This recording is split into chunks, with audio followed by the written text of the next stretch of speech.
ఓం అస్మద్గురుభ్యో నమః. శ్రీశైలేశిత్యాది ప్రణతోస్మి నిత్యం. గోష్ఠికి స్వరూపానురూపంగా దాసోహం సమర్పిస్తూ సంక్షేప రామాయణం నేర్చుకుందామని మనందరం ప్రతి శని ఆదివారాలు జూమ్ ద్వారా కలుస్తున్నాం. అందులో భాగంగా ఫండమెంటల్స్ నుంచి మనం సేవిస్తూ వచ్చాం. అంటే వేదం అంటే ఏంటి, దాని యొక్క నిర్వచనం ఏంటి, వేదంలో ఏముంటుంది, వేదానికి గల ఇతర పేర్లేంటి చూసాం. అలాగే వేదం అంటే జ్ఞానం అని తెలుసుకున్నప్పుడు మరి అందులోనే అంత జ్ఞానం ఉన్నప్పుడు మళ్ళీ ఇతిహాస పురాణాలు ఎందుకు వచ్చాయి, వాటి యొక్క నిర్వచనం ఏంటి, ఇతిహాసాలు 2 పురాణాలు 18 వీటి గురించి కూడా కొంచెం తెలుసుకున్నాం.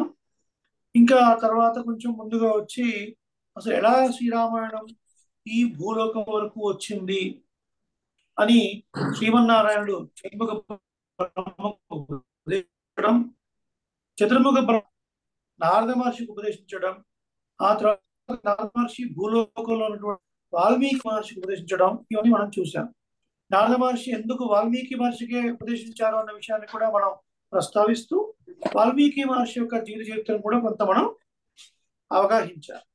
ఆ తర్వాత సంత రూపంలో కొన్ని శ్లోకాల వరకు నేర్చుకున్నాం. మనం వాల్మీకి మహర్షి ధ్యానం వరకు సంత చెప్పుకున్నాం కొన్ని శ్లోకాలు. ఆ తర్వాత నుంచి మనం ఏం ప్రారంభించామంటే తనియన్ అంటే ఏంటి, తనియన్ అంటే ఏంటి, దాని యొక్క అర్థం ఏంటి, ఒక శిష్యుడు గురువు గారికి చేయాల్సినటువంటి దాస్యం అంటే సేవ ఎలా ఉంటుంది అన్న విషయాన్ని కూడా మనం చెప్పుకున్నాం కదండి. అందులో భాగంగానే మొట్టమొదటిగా ఉన్నటువంటి ఈ 5 తనియన్లు, వీటిని పొదు తనియన్ అని అంటారండి. పొదువు అంటే సాధారణంగా అని అర్థం. ఏ గ్రంథ కాలక్షేపం ఆరంభించినా, ఏ ప్రవచనాన్ని మొదలుపెట్టినా, అలాగే ప్రబంధ పారాయణ మొదలుపెట్టినా కూడా తప్పనిసరిగా వీటిని మనం సేవించే మొదలు పెడతాం. కాబట్టి పొదు తనియన్లు అంటామని చెప్పుకున్నాం. తనియన్ తనియన్ అంటే ఏంటి, తనియన్ అంటే అర్థం ఏంటి, మీ ఇద్దరు వీటిలో ఉందని ఎవరైనా చెప్పొచ్చు. సెపరేట్ గా ఉండేది స్వామి, మిగిలిన దానికి పాసురాలకి కలవకుండా సెపరేట్ గా ఉండేదాన్ని తనియన్ అంటారు. తనియన్. ఇంకా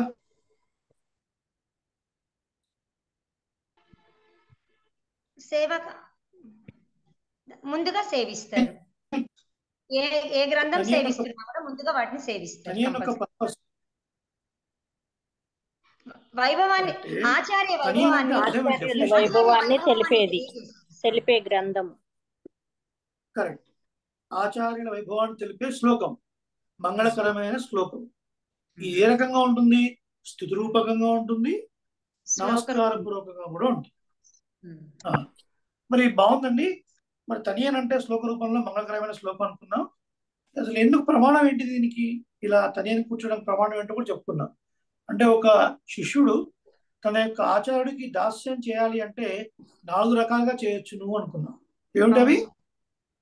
పద్యం అంగుళి విచ్ఛేద అదేం చెప్పగలరా? తన్నామ గ్రహణం చేయవ దాస్యమేత చతుర్విధం. 4 రకాలటువంటి దాస్యం ఉంటుందండి అని చెప్పుకున్నాం. ఏమిటా 4 రకాలు అనుకుంటే పద్యం, అంగుళి విచ్ఛేద, పురోవిన్యస్తం అక్షరం, తన్నామ గ్రహణం చేయవ అని చెప్పుకున్నాం.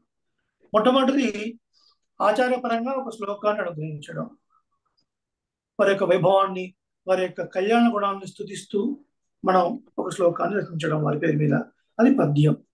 అంగుళి విచ్ఛేద అంటే ఆచార్యుల యొక్క మనసుకు తగినట్లుగా ప్రవర్తించడం. ఆ తర్వాత ఉరోవిన్యస్తం అక్షరం, వారి యొక్క పేరుని పచ్చబొట్టుగా పొడిగించుకోవటం. తన్నామ గ్రహణం చేయవ అంటే ఆచార్యుల యొక్క పేరుని మన సంతతికి పెట్టుకోవటం. ఇలా 4 రకాలుగా దాస్యం ఉంటుంది. ఈ 4 చేసేవాళ్ళు ఉంటారు, 4లో ఏదో ఒకటి చేసేవాళ్ళు ఉంటారు అని చెప్పుకున్నాం. అది తనియన్ అంటే అర్థం. ఇది మంగళకరమైనటువంటి ఒక శ్లోకం, స్థితిరూపకంగా నమస్కార పూర్వకంగా ఉండేటటువంటి ఒక శ్లోకం. అలాగే ఒక గ్రంథం యొక్క వైభవాన్ని తెలపడానికి కూడా తనియన్ని అనుగ్రహిస్తూ ఉంటారు మన ఆచార్యులు. ఉదాహరణకు మీరు చూస్తే నారాయణ దివ్య ప్రబంధం ఉంది. 4000 పాశురములు గల ద్రావిడ వేదము, 24 ప్రబంధాలు ఉన్నాయి. ఆ ప్రబంధాన్ని కూర్చిన వాళ్ళంతా వేరువేరు ఆళ్వార్లు కదండి. 12 మంది ఆళ్వార్లు ఉన్నారు. వాళ్ళనే 12 ఆళ్వార్లు అంటున్నాము. మళ్ళీ ఒక క్వశ్చన్ ఇక్కడ, కొత్తగా సంప్రదాయంలో వచ్చిన వాళ్ళకి లేదా ముందుగా ఈ పదం వింటున్న వాళ్ళకి, ఆళ్వార్ అంటే ఎవరండి అంటే మహర్షులు లాంటి గొప్పవాళ్ళ? గొప్పవాళ్ళే. కానీ మహర్షుల కన్నా కూడా చాలా ఎక్కువ స్థాయి ఆళ్వార్ది. శ్రీమన్నారాయణ యొక్క అనంతమైన కళ్యాణ గుణముల్లో మునిగి తేలినటువంటి వారు ఆళ్వార్లు. వాళ్ళు 12 మంది అని చెప్తారు సంప్రదాయంలో. 10 మంది అని చెప్పే సంప్రదాయం కూడా ఉంది. అలా ఎలా చెప్తారండి 10 మంది అంటే? ఆ 10 మంది పేర్లు చెప్పినప్పుడు శ్రీ ఆండాళ్ పేరుని అలాగే మధుర కవి ఆళ్వార్ పేరుని వదిలేసి ఈ 10 మంది పేర్లు చెప్తారు. ఈ 10 మందిని చెప్పినప్పుడు అందులో నమ్మాళ్ళవారిని చెప్పినప్పుడు వారి యొక్క అంతరంగ శిష్యులైనటువంటి మధుర కవి ఆళ్వార్ని చెప్తే అవుతుంది.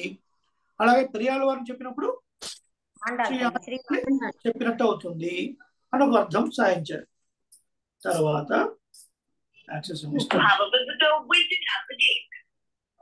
ఆ తర్వాత ఇంకొక పదంగా ఎలా చెప్తారంటే ఈ 10 మంది అందరూ కూడా ప్రథమ పర్వనిష్ఠులు. శ్రీమన్నారాయణ యొక్క నిర్హేతుక కృపా కటాక్షానికి పాత్రైనటువంటి వారు కదా. వాళ్ళేమి మహర్షుల్లాగా అడవుల్లోకి వెళ్ళలేదు, తపస్సులు ఏం చేయలేదు. వాళ్ళు ఉన్న స్థలంలో వాళ్ళు ఉన్నారు. ఆ శ్రీమన్నారాయణుడే వీళ్ళకి చక్కగా ప్రత్యక్ష దర్శన సమానాకార రూపంలో మానసికంగా అనే అనంత కళ్యాణ గుణాన్ని కటాక్షించాడు పరమాత్మ. దానికి నిర్హేతుక కృప అన్నారు. హేతువు అంటే రీజన్, అర్థం, ఏదో కారణం కదండి. ఇప్పుడు మీరు మాకు సహాయం చేస్తున్నారు, నేను మీకు సహాయం చేస్తున్నాను. నేను మీకు సహాయం ఎందుకు చేస్తున్నాను? ఓ పలానా సమయంలో మీరు నాకు సహాయం చేశారు కాబట్టి ఎందుకు చేస్తున్నారు, ఈ రీజన్ చూపించి వీళ్ళకి సహాయం చేయటం, ఆ రీజన్ చూపించి వాళ్ళకి ఏదో కృతజ్ఞత. అలా కాదు, ఎటువంటి కారణం లేదు. ఎటువంటి కారణం నిర్హేతుక కృపా కటాక్షంతో ఆ శ్రీమన్నారాయణుడు తన యొక్క కళ్యాణ గుణాలని అన్నింటినీ కూడా ఆళ్వార్లకి దర్శింపజేసాడు. తన యొక్క స్వరూప రూప గుణ విభవ ఐశ్వర్య చేష్టం అన్నింటినీ కూడా చూపించాడు. అలాంటి వారు 12 మంది ఆళ్వారు. 10 మంది భగవంతుని దృష్టి గలవారు. మిగతా 2 మధుర కవి ఆళ్వారు అలాగే శ్రీ ఆండాళ్ చర్మ పరమనిష్ట అంటే ఆచార్యులే సర్వస్వము అనుకున్నారు. అలా కూడా మనకు 10 మంది ఆళ్వార్లు 12 మంది ఆళ్వారు ఎలా చెప్పినా అవ్వదు. 2 రకాలుగా చెప్పే సంప్రదాయం ఉంది కాబట్టి ఏది తప్పు కాదు. 12 ఆళ్వార్లైనా అనొచ్చు, 10 మంది ఆళ్వార్లైనా అనొచ్చు. వీళ్ళందరూ వీళ్ళ గురించినటువంటి వీళ్ళందరూ చేసినటువంటి ప్రబంధం ఉంది కదా. మరి వాళ్ళు ఒక ప్రబంధాన్ని ఇచ్చారు. మరి ప్రతి ప్రబంధానికి ముందు కొన్ని ద్రావిడ రూపంలో ఉన్నటువంటి శ్లోకాలు ఉన్నాయి, తనియలు ఉన్నాయి. అలాగే సంస్కృతంలో చేసినటువంటి తనియలు కూడా ఉన్నాయి. మరి ఇవన్నీ ఆళ్వార్లు రాశారా? ఆళ్వార్లు రాయలేదు. ఆ తర్వాతి కాలంలో వచ్చినటువంటి మన పూర్వాచార్యులు ఆ గ్రంథాన్ని చక్కగా వారు అర్థం చేసుకుని 10 మందికి వాటిని ప్రవచించి అందులో ఉన్నటువంటి విశేషార్థాన్ని తెలిసేట్టుగా చక్కగా ఒక పాసురాన్ని అందించారు. ఒకటి అంతకన్నా ఎక్కువ కూడా ఉండొచ్చు. అవన్నీ కూడా తనియన్లే అవుతూ ఉంటాయి. మరి ఇందాక మనం ఏమనుకున్నాం? ఆచార వైభవం చెప్పేది తనియను. అది కాకుండా గ్రంథం యొక్క వైభవము, గ్రంథంలో ప్రతిపాదింపబడిన వారి యొక్క వైభవము, ఆ గ్రంథాన్ని మనకు అనుగ్రహించిన వారి యొక్క వైభవము, వీటన్నిటినీ కూడా చెప్పేది తనియన్ అనబడుతుంది. కాబట్టి ఒక గ్రంథం యొక్క వైభవం చెప్పేది కూడా తనియనే, ఆచార వైభవం చెప్పేది కూడా తనియనే కదండి. ఇప్పుడు నీలాతుంగ స్తనగిరితటి తిరుప్పావై. ఈ నీలాతుంగ స్తనగిరితటి అనే తనియన్ని మనకు అనుగ్రహించిన ఎవరు? ఎవరు చెప్తున్నారు? మీట్లో ఉన్నారు. సరే, పరాశర భట్టర్. ఏమండి? పరాశర భట్టర్ వారు నీలాతుంగ స్తనగిరితటి సుప్తం ఉద్బోధ్య కృష్ణం పారాజ్యం స్వం శృతి శత శిరసిద్ధం అధ్యాపయంతి అన్నారు. అంటే ఎవరైతే ఆ పడుకున్నటువంటి శ్రీకృష్ణుడిని మేలుకొలిపి తనని వశపరుచుకొని ఈ జీవుడికి పరమాత్మకు ఉన్నటువంటి సంబంధాన్ని బోధించిందో, అధ్యాపయంతి. అధ్యాపకులు అంటే ఎవరు? బోధించేవారు. చక్కగా కూర్చోబెట్టుకుని బోధించేవారు, దిద్దించేవారు. చూసారా? అధ్యాపకులు. అలా అధ్యాపన చేసింది ఎవరు? గోదాదేవి. ఎవరికి? శ్రీకృష్ణుడు. ఎందుకు అధ్యాపన చేసింది?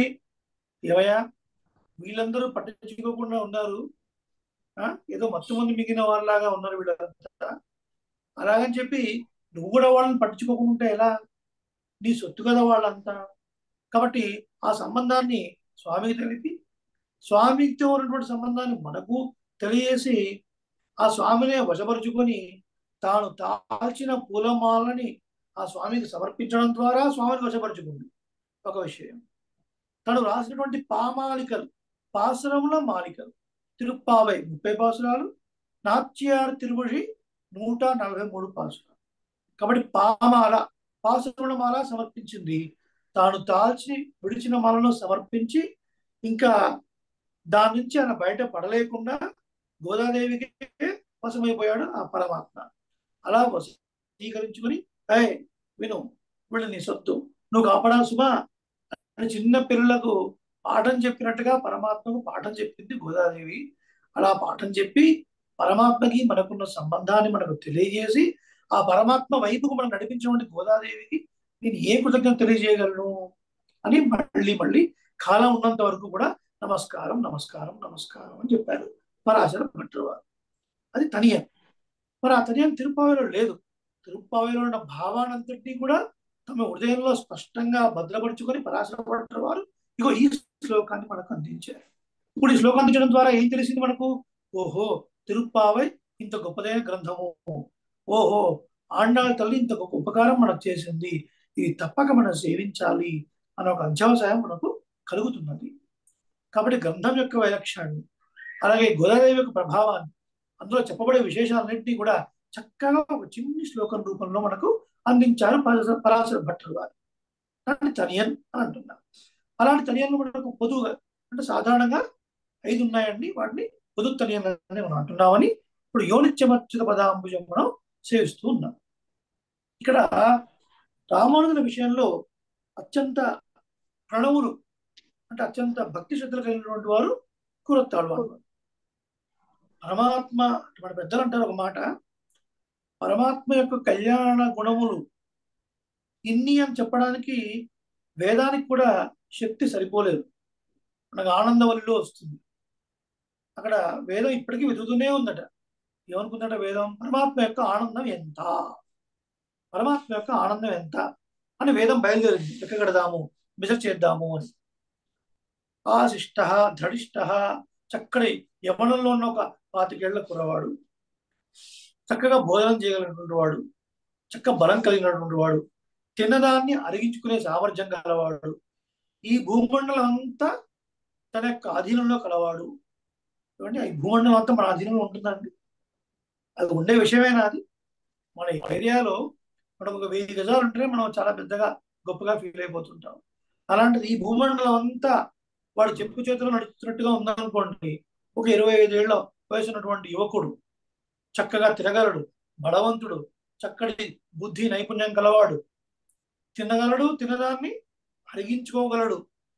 అలాంటిది వాడి యొక్క సంపదకి ఎటువంటి లోటు లేదు. ఎలాంటి సంపద?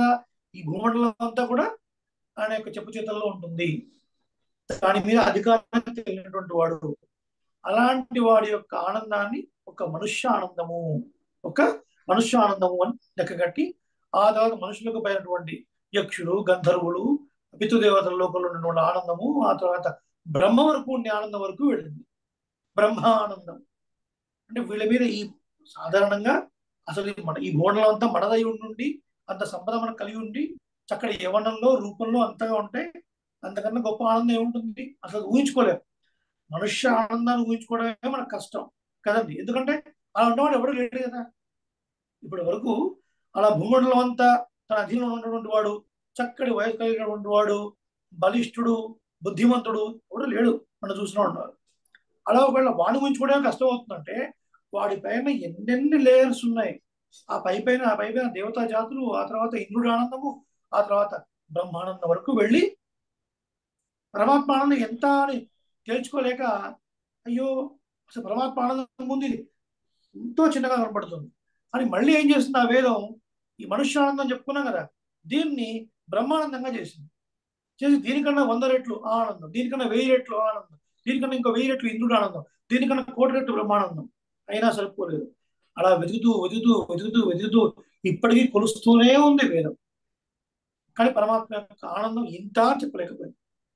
ఇక్కడ ఆనందవల్లిలో ఒక ఆనందం ఒక్కడే తీసుకున్నామంటే కళ్యాణ గుణాలన్నీ కూడా అలాంటివే. పరమాత్మ జ్ఞానము, సౌశల్యము, ఐశ్వర్యము, స్వామిత్వము, ఇలాంటి అన్ని కళ్యాణ గుణాలు కూడా లెక్కకు అందనివి, లెక్కకు మిక్కిలిగా ఉన్నవి. ఒకవేళ ఏదైనా ఒక సందర్భంలో పరమాత్మ యొక్క గుణాలని ఇగో ఇన్ని అని లెక్క పెట్టవచ్చునేమో, లెక్క పెట్టడం సాధ్యం కాదు. ఇఫ్ హైపోథెటికల్ గా మనం అనుకుంటే లెక్క పెట్టవచ్చేమో, కానీ భగవద్ రామానుజుల కళ్యాణ గుణాలు ఇన్ని అని లెక్క పెట్టలేమండి. ఏం చెప్తారు? ఏంటండి ఈ ఆశ్చర్యం? పరమాత్మ యొక్క కళ్యాణ గుణాలని వేరే వెతుకుతూ ఉంది ఇప్పటికీ, ఇంకా మెజర్ చేస్తూ పట్టుకోలేకపోయింది. అవునండి, పట్టుకోలేదు. ఒకవేళ పట్టుకుంది అనుకుందాం, పరమాత్మ యొక్క కళ్యాణ గుణాలు ఇన్ని, ఇంత పరిమాణం కలవి అని చెప్పింది అనుకుందాం. అది ఒకవేళ సాధ్యమైతే సాధ్యం అవ్వచ్చు కాక, కానీ భగవద్ రామానుజుల యొక్క కళ్యాణ గుణాలు ఇన్ని అని చెప్పలేవు అని అన్నారు. మళ్ళీ మన పూర్వాచార్యులు ఇంకొక అడుగు ముందు వేసి, ఒకవేళ భగవద్ రామానుజుల యొక్క కళ్యాణ గుణాలు ఇన్ని అని చెప్పవచ్చునేమో కానీ పురత్తాళ్వాన్ యొక్క కళ్యాణ గుణములు ఇన్ని అని చెప్పలేమండి అన్నారు. అంతవరకు వెళ్ళారంటే అసలు పురత్తాళ్వాన్ అంత గొప్పవారా అన్న ఒక ప్రశ్న, ఒక సందేహం మన మనసులో మెదులుతుంది. వారి గురించి వింటున్నప్పుడు కానీ, వారి గురించి చదువుతున్నప్పుడు కానీ, వారి గురించి చెప్తున్నప్పుడు కానీ ఒక అలౌకికమైన ఆనందం మనకు కలుగుతుంది, ఒక భావోద్వేగం మనకు కలుగుతుంది. అంతటి గొప్ప ఆచార్య నిష్ట కలిగినటువంటి వారు కూరేజులు. మీలో ఎవరైనా చెప్పగలరా? కురత్తాళ్వాన్కి ఇంకొక పేరు ఉంది. కూరేసి మిశ్రులు. ఇంకొక పేరు, కూరం అనే గ్రామం చెందినవారు కాబట్టి కూరేజులు, కురత్తాళ్వాన్ అన్నారు. మరి అసలు పేరు ఏంటి? శ్రీవత్స మిశ్రులు. శ్రీవత్స చిహ్న మిశ్రుడు. శ్రీపరాశర భట్టార్య శ్రీరంగేశ పురోహిత శ్రీవత్సాంకసుత శ్రీమాన్ శ్రేయసే మేస్తు భూయసే. శ్రీవత్సాంకసుత, శ్రీవత్స చిహ్న మిశ్రుడు అనబడే కూరేశుల యొక్క కుమారుడు పరాశర భట్టర్. పరాశర భట్టర్ తనయంలో మనం సేవిస్తున్నాం. శ్రీవత్స చిహ్న మిశ్రుడు. హా కింద నావుతున్నప్పుడు చిహ్న అని చదవకూడదు. ఏమని చదవాలి? చిహ్న చదవాలి. శ్రీవత్స చిహ్న మిశ్రుడు అంటే ఏంటి? పెరమాళ పేరు, పరమాత్మ పేరు కదండి ఇది. శ్రీవత్సం అనే పుట్టుమచ్చను కలిగిన వారు అని అర్థం అనమాట. శ్రీవత్స చిహ్న మిశ్రుడు అని. దీనికి మన పూర్వాచార్యులకు అందమైనటువంటి ఒక భావాన్ని వ్యక్తీకరించారు. కురత్తాళ్వాన్ యొక్క సంబంధాన్ని, భగవద్ రామానుజుల యొక్క సంబంధాన్ని తెలుపుతూ, పరమాత్మకి ఎప్పుడు అన్ని రకాల సేవ చేసేవాడు ఎవరండి? ఆదిశేషుల వారు కదా. ఎప్పుడు ఆయన నడవాలి అంటే చెప్పులు అవుతాడు, గొడుగు అవుతాడు, కూర్చుంటే ఆసనం అవుతాడు, పడుకుంటే పడకైపోతాడు, కప్పుకోవాలంటే దుప్పడైపోతాడు. అన్ని రకాల సకల విధ కైంకర్యం చేసేటువంటి ఆదిశేషుడు. ఆ కైంకర్యంలో తృప్తి ఎంతటిది అంటే చెప్పలేదు. కానీ ఆ కృతయుగం తర్వాత త్రేతాయుగం వచ్చిన తర్వాత లక్ష్మణస్వామి ఎవరు? ఆదిశేష అంశాలు చెప్తున్నాం కదా మనం కదండి. అక్కడ మరి మనందరికి తెలిసిన విషయమే, అయోధ్యాకాండంలో వస్తుంది. శ్రీరాముణ్ణి అడవిలో పంపించేటువంటి సందర్భంలో తన భార్య చెప్తాడు, లేదు స్వామి, మీరు ఎక్కడుంటే అదే నాకు స్వర్గం, మీరు ఎక్కడుంటే అదే అయోధ్య, అంతేగాని మీరు లేకుండా నేను ఉండలేను అంటుంది. వద్దు సీతాదేవి అని పలుమార్లు వారిస్తాడు, ఆయన వినదు. పెట్టకెళ్ళకు తీసుకెళ్తానంటాడు. ఆ భవనం నుంచి వాళ్ళ మందిరం నుంచి బయటికి రాగానే కళ్ళ నిండా నీళ్ళు తెచ్చినటువంటి లక్ష్మణస్వామి ఒక్కసారిగా సాష్టాంగం చేసి, అన్నయ్య నీ కైంకర్యాన్ని వదిలి నేను ఉండలేను, ఒకవేళ ఉంటే ఎంతసేపు ఉంటా అన్నాడు లక్ష్మణస్వామి. ఒకవేళ శ్రీరాముడిని విడిచిపెట్టి ఉంటే లక్ష్మణస్వామి ఎంతసేపు ఉంటాడు అన్నదాన్ని ఒక శ్లోకంలో చెప్పాడు. నచ సీతా త్వయా హీన నచాహమపి రాఘవ ముహూర్తమపి జీవావో జలాన్మత్స్యావివో ధృతౌ. రామ, సీతాదేవి లాగా నచ సీతా త్వయా హీన, సీతాదేవి మాత్రమే నిన్ను విడిచిపెట్టి ఉండలేను కాదయా, నేను కూడా నిన్ను విడిచిపెట్టి ఉండలేను. ఒకవేళ నిన్ను విడిచిపెట్టి ఉండాల్సి వస్తే లక్ష్మణాన్ని నేను తీసుకుని వెళ్ళను అని నువ్వు ఒకవేళ అడగా, అయోధ్య నుంచి కాలు బయటకు పెడితే నేను ఎంతసేపు ఉంటానో తెలుసునా? ముహూర్తం అవి జీవ, ఒక ముహూర్తం కూడా ఉంటానో తెలియదయా. జలాన్మత్స్యావివో ధృతౌ, నీటిలోకి తీసి పడవేసిన చేప బయటకు పడేసిన తర్వాత మొప్పలకు తడి ఉన్నంతసేపు మాత్రమే గిలగిలగిల కొట్టుకుని ఎలా మరణిస్తుందో అలా మరణిస్తాను అన్నారు స్వామి. నీ యొక్క ఆధారాన్ని వదిలి, నీ కైంకర్యాన్ని వదిలి నేను ఉండలేను అని చెప్పాడు స్వామి. అందరూ గొప్ప కైంకర్యపరుడు. పరమాత్మ అనుకున్నట, ఏంటి ఇంత కైంకర్యంలో ఇంత తృప్తి ఉంటుందా, ఇంత ఆనందం ఉంటుందా, నేను కూడా ఒకసారి కైంకర్యం చేయాలి అనుకున్నట్ట పరమాత్మ. నేను కూడా కైంకర్యం చేయాలి, దాసత్వం చేయాలి. తిరుమంత్రంలో వస్తుంది, మనకు అద్భుతంగా వస్తుంది. పిల్లలోకి స్వామి అద్భుతంగా వివరిస్తారు. దాస్యం దాస్యం అంటారేంటండి? దాస్యం అనేది ఏంటి? ఒకటి మోకాలు పోచే నీరు తాగినట్టే కదా దాస్యం అంటే. ఎవరు ఇష్టపడతాడు? ఎవరు ఇష్టపడు దాస్యం అంటే? మీరేంటి దాస్యాన్ని గొప్పగా చెప్తున్నారు? దానికి అద్భుతంగా వివరిస్తారు తిరుమంత్రంలో. మనం ఎలా చెప్పుకుంటాం అనుకోండి. అనంత కళ్యాణ గుణాత్మకుడైన పరమాత్మని మనం సేవిస్తున్నప్పుడు మనకు గొప్పదైన పదవి ఏమిటి అంటే దాసత్వమే. ఈ జీవాత్మ యొక్క సహజమైన స్వరూప లక్షణం ఏమిటి? శేషత్వం, శేషత్వం, శేషత్వం. పరమాత్మకు కైంకర్యం చేయటము. కాబట్టి ఇంత గొప్పగా ఉంటుందా ఈ కైంకర్యం అని పరమాత్మ అనుకొని, ఈసారి నేను ఆదిశేషుల వారికి కైంకర్యం చేయాలి అనుకున్నారు పరమాత్మ. అనుకున్నాకు శ్రీవత్స చింతమిశ్రుడుగా వచ్చారు. వచ్చి తనకన్నా వయసులో చిన్నవారు ఎవరు? భగవద్ రామ వారిని ఆచార్యులుగా స్వీకరించి ఎంత గొప్ప కైంకర్యం చేశారండి. ఇక్కడో శ్రీభాష్యం అంటున్నాను. బ్రహ్మసూత్రాలకి భాష్యం, బ్రహ్మసూత్రాలు రాసిన భాష్యానికి శ్రీభాష్యం అని పేరు. బ్రహ్మసూత్రాలకు భాష్యం రాద్దామని దానికి సంబంధించిన వృత్తి గ్రంథం, బోధాయన వృత్తి గ్రంథం వ్యాస మహర్షి రాశారు బ్రహ్మసూత్రాలని. వ్యాస మహర్షి రాసిన బ్రహ్మసూత్రాలకి కొంత కమెంటరీ రాశారు బోధాయనుడు అనే మహర్షి. ఎవరైనా వ్యాస మహర్షి యొక్క శిష్యుడు. వృత్తి గ్రంథము అన్నారు. వృత్తి గ్రంథం అంటే శబ్దానికి అర్థం తెలిపేటువంటి గ్రంథము అని అర్థం. అది శారదాపీఠంలో ఉంది, కాశ్మీరంలో. దానికోసం వెళ్ళారు. ఆ రోజు నడుచుకుంటూ ఎవరు కూరేసులు, రామానుజులు అక్కడ ఉన్నటువంటి మఠాధిపతులు ప్రార్థించారు. దానికేమో తీసుకువెళ్ళండి అన్నారు. తీసుకున్నారు. మార్గ మధ్యలో ప్రయాణంలో వస్తున్నారు. ఆ తర్వాత ఆ శారదాపీఠానికి హెడ్గా ఉండే ఒక స్వామి వచ్చారు. ఇది రామానుజ చేతిలో వెళితే వారు విశిష్టాద్వైత పరంగా దీనికి భాష్యాన్ని రాస్తే ఇంకా మన సిద్ధాంతమే నిలబడదు, మీరు వేగంగా వెళ్ళే గ్రంథాన్ని మళ్ళీ తీసుకునండి అన్నారు. అయ్యా బాబా ఇచ్చినట్టే ఇచ్చారు. 3 రోజులు 4 రోజులు గడిచిపోయాయి. మార్గ మధ్యలో వెళుతున్నారు. మళ్ళీ ఆ మఠానికి సంబంధించిన వాళ్ళు మార్గ మధ్యలో వెతుక్కుంటూ వీరిని వచ్చి, రామానుజ క్షమించండి, మీకు ఇచ్చా గ్రంథాన్ని కానీ మరి మా ఆచార్యులు ఇబ్బంటున్నారు, మళ్ళీ మీకు ఇవ్వలేము, ప్రస్తుతం మేము తీసుకువెళతాము అని అన్నప్పుడు, అయ్యో బ్రహ్మసూత్రాలకు భాష్యం రాద్దాం అనుకున్నాం, ఇప్పుడు వృత్తి గ్రంథం లేకుండా అయిపోయింది, ఎలా అన్నప్పుడు, స్వామి మీరేమి కలత పడవద్దును, మీరేం దిగులు పడకండి, దాసుడు ఆ విషయంలో మీకు సహాయం చేయగలడు. ఎలా అయ్యా గ్రంథమే లేదు కదా, బ్రహ్మసూత్రాలు ఉన్నాయి. ఆ బ్రహ్మసూత్రాల్లో ఒక్కొక్క సూత్రానికి వివరణ ఇచ్చుకుంటూ వెళ్ళాలి. వృత్తి గ్రంథం ఉందనుకోండి కాస్త ఉపయోగకరంగా ఉంటుంది. అది లేదు కదా ఇప్పుడు, ఏం పర్వాలేదండి, అవన్నీ నాకు గుర్తున్నాయి, ప్రతి విషయం మీకు చెప్తాను, మీరు దాని ప్రకారంగా భాషను రాయండి అన్న. ఏమయ్యా బోధాయన వృత్తి గ్రంథం ఎంతో గొప్పదైన విశాలమైన గ్రంథాన్ని గ్రంథస్థం చేశారా మీరు, ఏ సమయంలో అన్నారు. శిష్యుల లక్షణం ఏమిటంటే ఆచార్యులు పడుకోవడానికన్నా ముందు మనం పడుకోకూడదు. ముందు వారు పడుకున్న తర్వాతనే వారికి అన్ని సపరలు చేసి వారి యొక్క పర్యంకం అంటే వారి యొక్క బెడ్ అని రెడీ చేసి చక్కగా వారిని చక్కగా పడుకోబెట్టిన తర్వాత ఆ తర్వాత మనం వెళ్ళి పడుకోవాలి. ఆచార్యుల వారు లేచే కన్నా ముందే మనం లేచి ఉండాలి కదా. ఇక్కడ రామానుజుల వారు పడుకున్నప్పుడు ఆ రాత్రిపూట దీపకాంతిలో ఆ గంధాన్ని అంతా కూడా పరికించేశారు కురుతాడు. అలా ప్రతిదీ నిక్షిప్తం చేసుకున్నారు.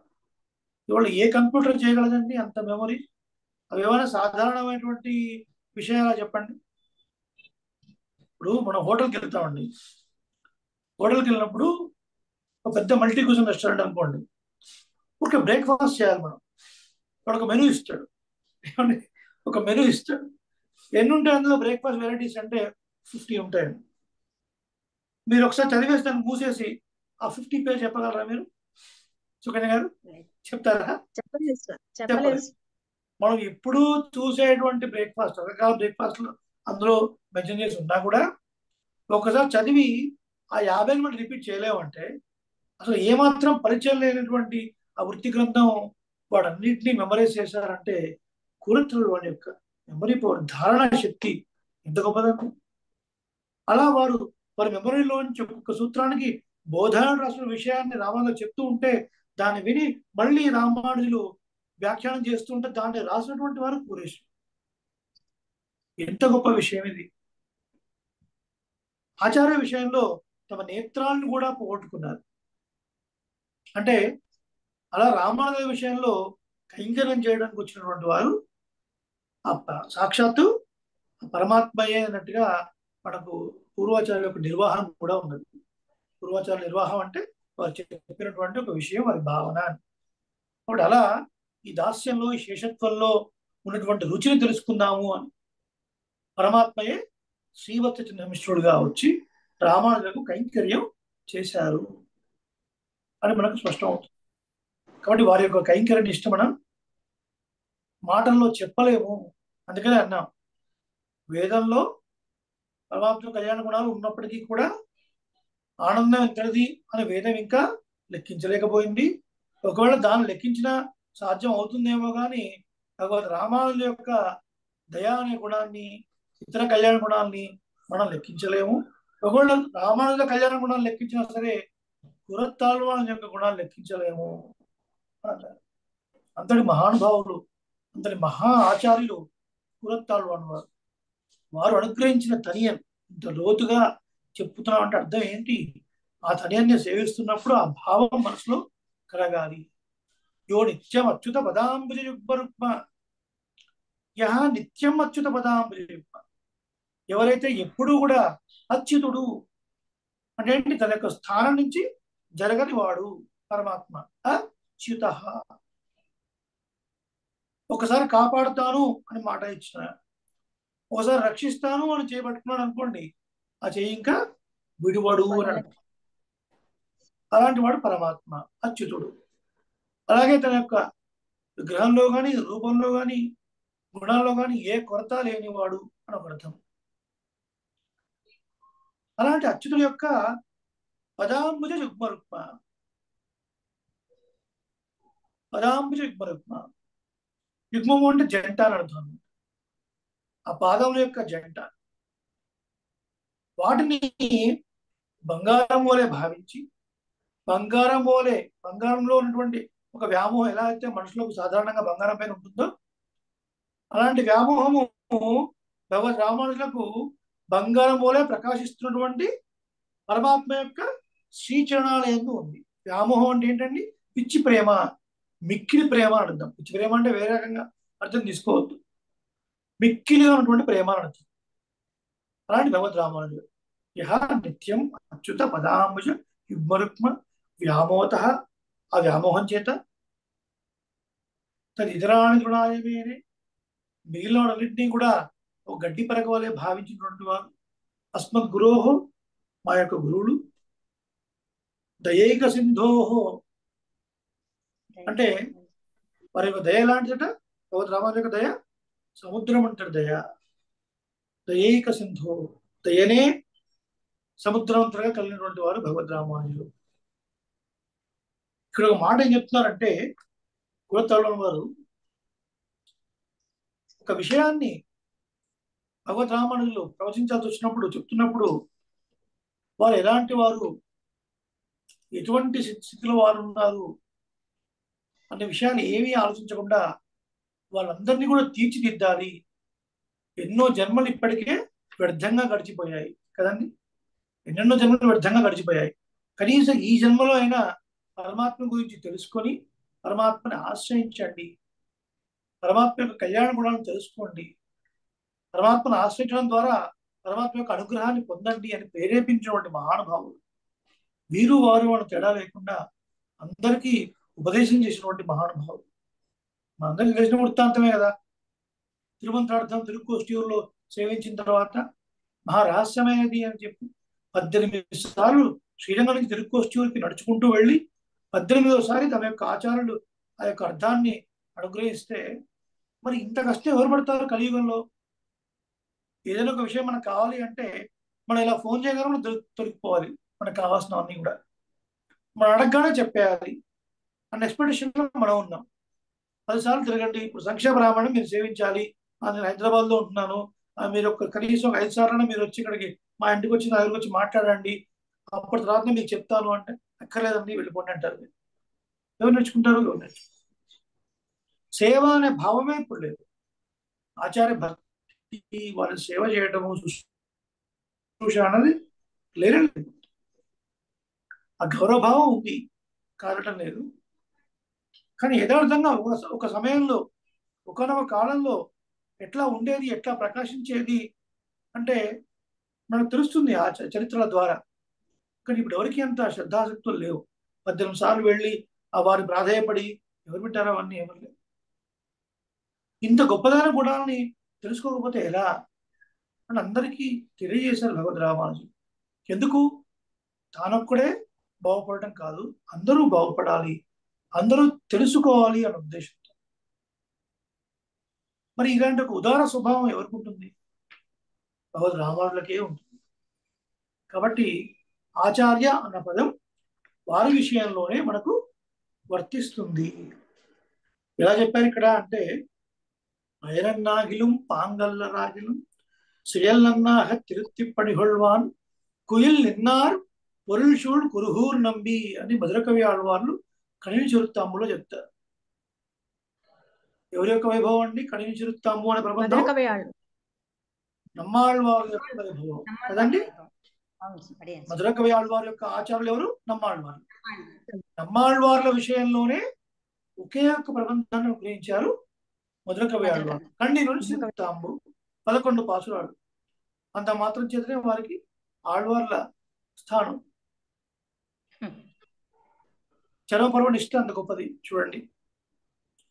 అక్కడ ఎవరు నాకు ఉపదేశం చేయడం వల్ల చెప్తున్నారు అన్నమాట మధురకవి ఆళ్వారు. నమ్మాళ్వారు ఎంత గొప్పవారు అంటే, వీడికి ఉపదేశం చేస్తున్నాను, దానికి ఏమిటి ఉపయోగం? వీడు ఏమైనా సంభావన ఇస్తాడా? పోనీ వీడిని చెప్పిన పనికి ఏమైనా చేస్తాడా? నాకేమన్నా ఉపయోగపడతాడా? పోనీ సమాజానికి ఏమైనా ఉపయోగపడతాడా? వీడికి ఏమన్నా ఇదా?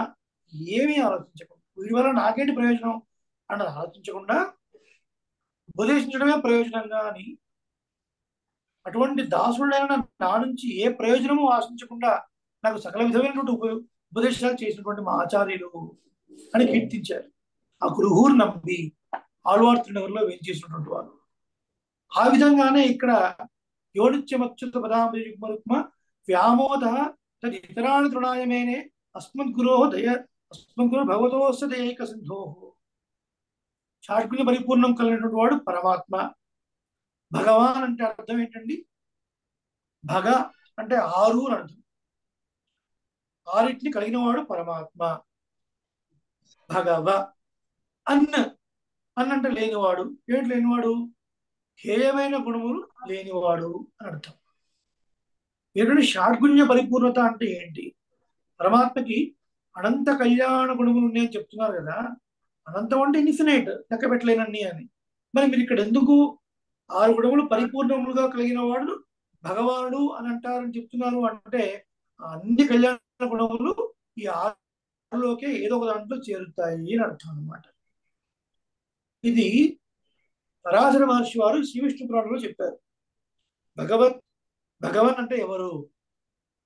జ్ఞాన శక్తి బలైశ్వర్య వీర్యాంసి అశేషత భగవత్ శబ్ద వాచ్య వినా హేయర్గుణాదిభి. ఆ శ్లోకం పంపిస్తాను తర్వాత సెషన్ పంపిస్తాను. జ్ఞానము, శక్తి, బలము, ఐశ్వర్యము, వీర్యము, తేజస్సు ఇవన్నీ కలిగి ఉండి హేయమైన ప్రకృతి గుణాలు, మనకు ఉన్నటువంటి ఆకలి, దప్పులు, అహంకారం, మమకారం, వయస్సు, ముసలివాళ్ళు అయిపోట, చనిపోవట, పుట్టుట ఇలాంటివన్నీ ఏ గుణములు లేనివాడు, పరిపూర్ణమైనటువంటి 6 గుణములు కలిగినవాడు భగవంతుడు అని చెప్పాడు. ఆ తర్వాత మళ్ళీ తత్ర పూజ్య పదార్థోక్తి.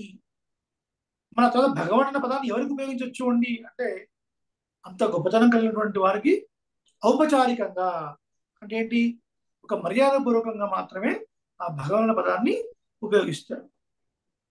అంటే వ్యాస భగవానుడు అంటున్నాం కదా, వాల్మీకి భగవానుడు అని చెప్తున్నారు.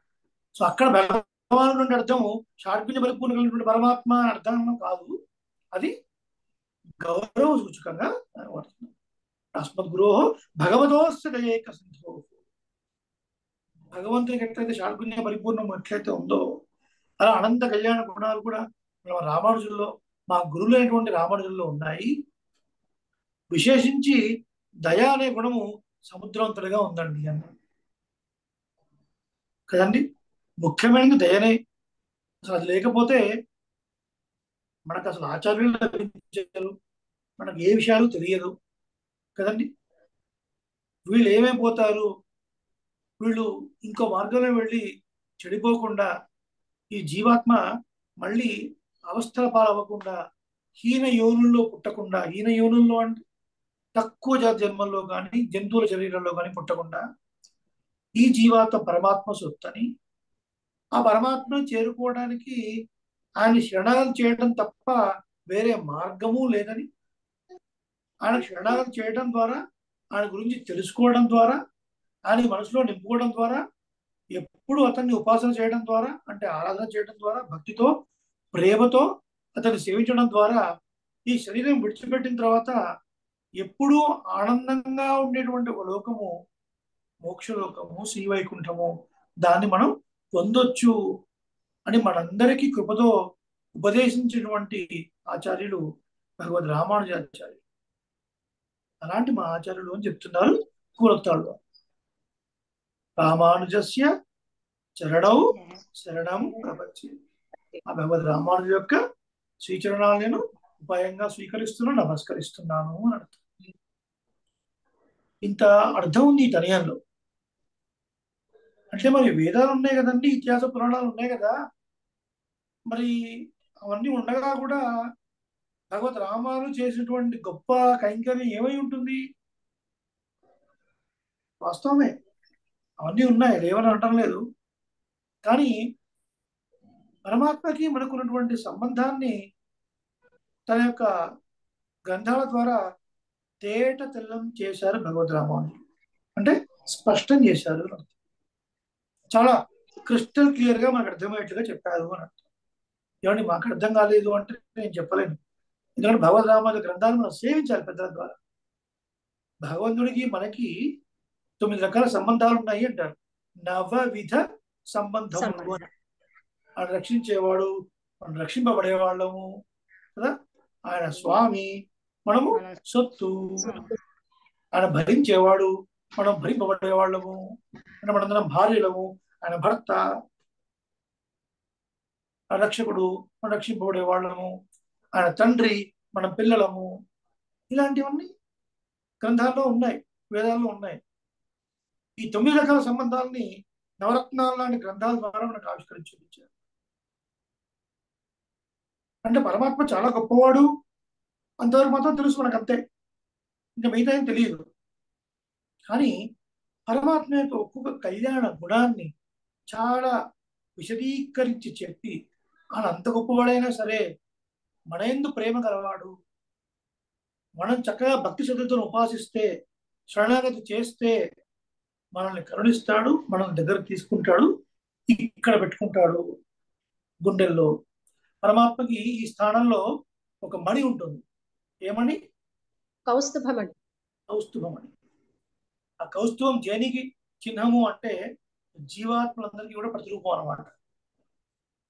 అంటే ఒకసారి ఈ శరీరం వదిలిపెట్టిన తర్వాత ఈ జీవాత్మ సూక్ష్మ శరీరాన్ని ధరించి ఆ వైకుంఠంలోకి వెళ్లే ముందు విరజానదిలో స్నానం చేసిన తర్వాత, అమానవుడు వచ్చి స్పర్శ చేసిన తర్వాత శ్రీమన్నారాయణ లాంటి దేహాన్ని పొందుతాడు.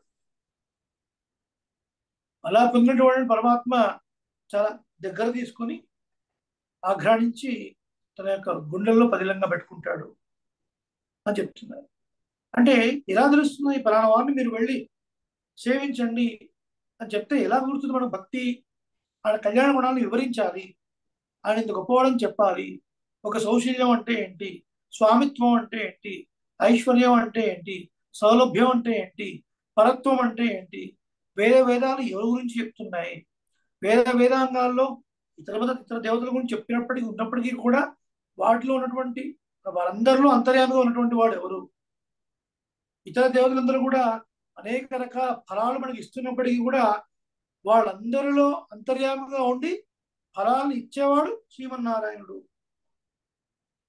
ఇంకా ఎన్నెన్నో విషయాల్ని చాలా స్పష్టంగా విశదీకరించి ఆ పరమాత్మయందు మనందరికీ ప్రీతి అంటే ప్రేమ కలిగేలాగా చేసిన వారు భగవద్ రామానుజులు. అందుకనే వారికి ఇంతటి విలక్షణమైనటువంటి ఒక స్థానం. అలాంటి యొక్క మా ఆచార్యుల యొక్క పదార విందాలు నేను ఆశ్రయిస్తున్నాను. అందుకని చూడండి, మన సంప్రదాయంలో పరామర్శించినప్పుడు కూడా ఏం చెప్తారు? ఫలానా వారు ఫలానా తిథి ఫలానా నక్షత్రంలో ఆచార్య తిరువడిகள் చేరినారు అని రాస్తారు. గమనించారా మీరు ఎప్పుడన్నా? గమనించారా అండి?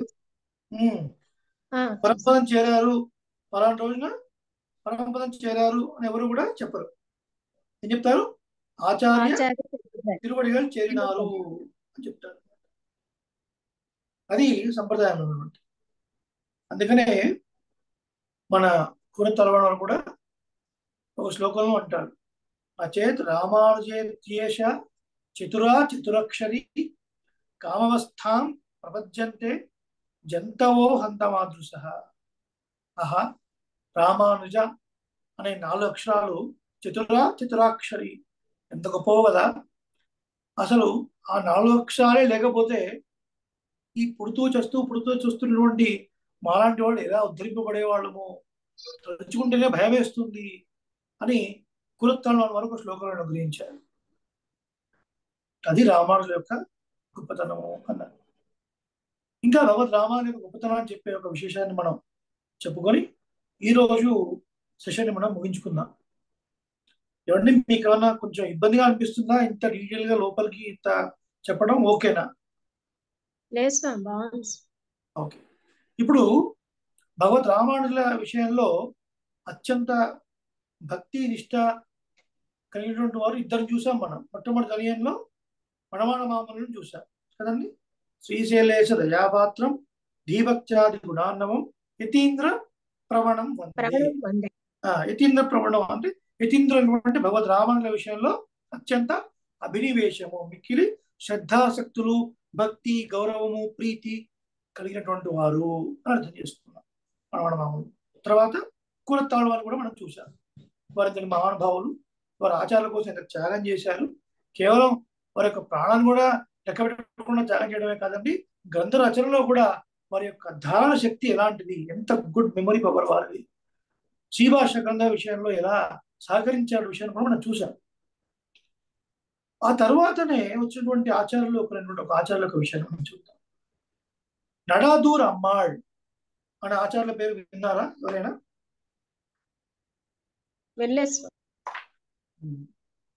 నేను ఒకసారి వీడియో ఆఫ్ చేసి మీకు కొన్ని విషయాలు స్క్రీన్ మీద రాస్తాను. ఇది చాలా ముఖ్యం, మీరందరూ కూడా రాసుకోవాలి.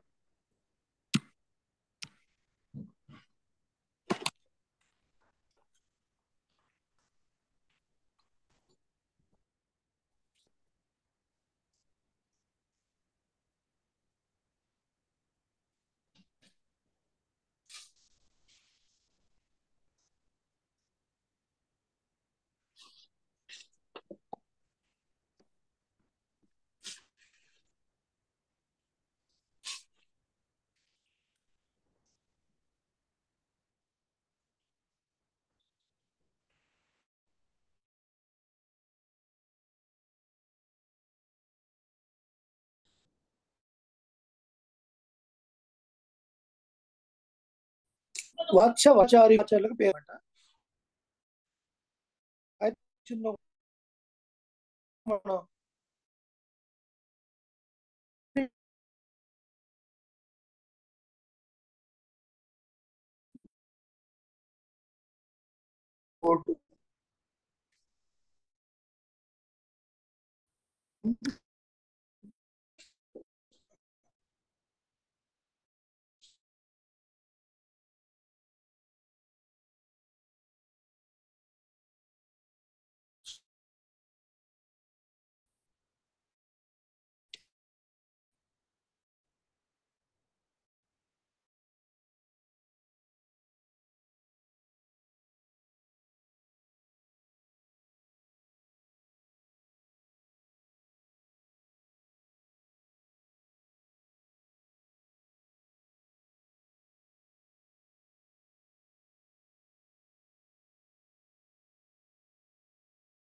డిస్కనెక్ట్ అయిందండి. నేను ఓపెన్ చేస్తున్నాను.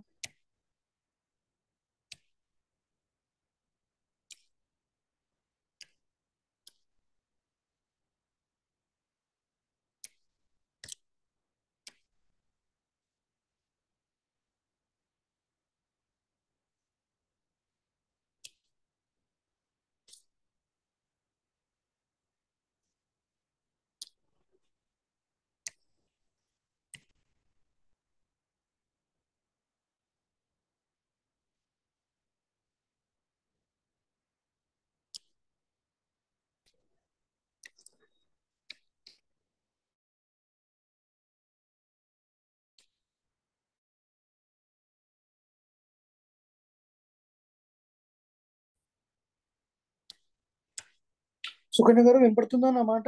స్క్రీన్ డిస్ప్లే అవుతుందండి. అన్మ్యూట్ చేసుకోండి. వినపడుతుంది కదా? ఇప్పుడు ఇందుకు డిస్కనెక్ట్ అయ్యి మళ్ళీ కనెక్ట్ అయింది.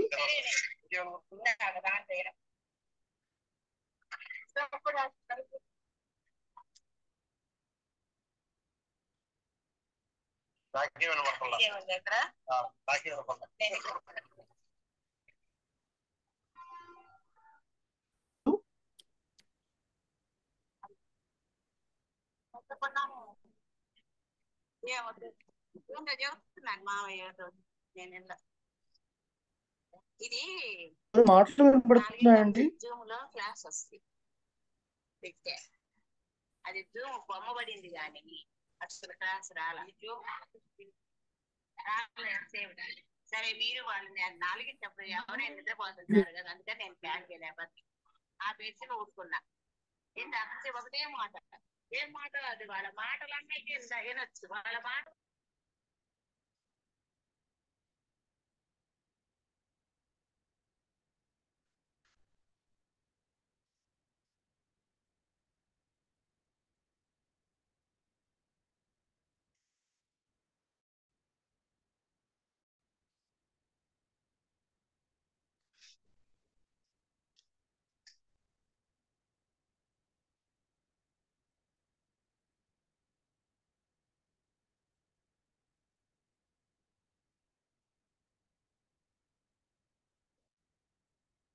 స్వామి ఏమీ వినిపించడం లేదే.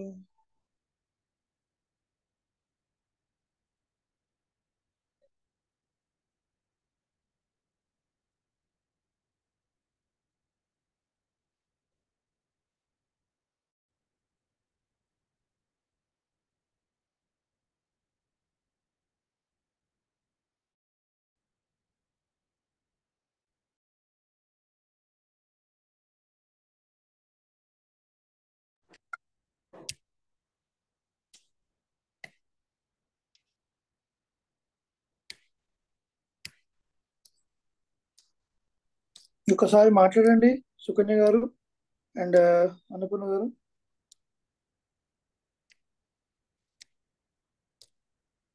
ఏమీ వినిపించట్లేదు స్వామి.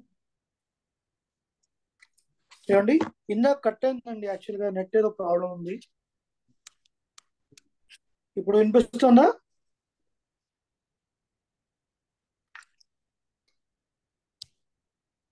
వినిపిస్తుందండి ఇప్పుడు సుకన్య గారు?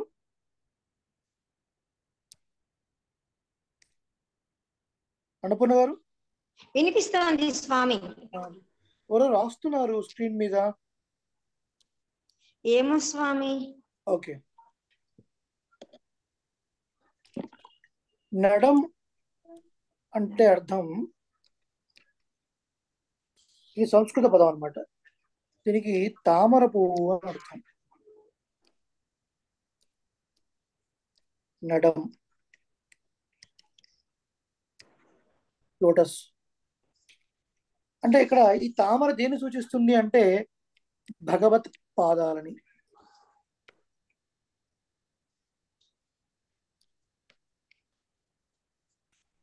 So lotus is resembling the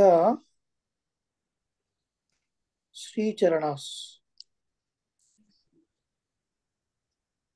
అంటే ఆ ఊర్లో భగవంతుని యొక్క పాదాలనే భోగ్యంగా అనుభవిస్తూ, అంటే ఎలా అనుభవిస్తున్నారు అంటే ఆకలిని కూడా లెక్క చేయకుండా భగవంతుని యొక్క పాదాలని స్మరిస్తూ భగవంతుని యొక్క కళ్యాణ గుణాలని అనుభవిస్తూ ఉండేటటువంటి భక్తులు ఉన్న ఊరు అన్నమాట. కాబట్టి అలాంటి వారిని, ఎలాంటి వారిని, భగవత్పాదాలే మాకు శరణ్యము అని అనుకుంటూ జీవించి ఉండేటువంటి వారిని నడాదర్ అని అంటారు. ఏమంటారు వాళ్ళని? నడాదర్. చెప్పండి ఒకసారి.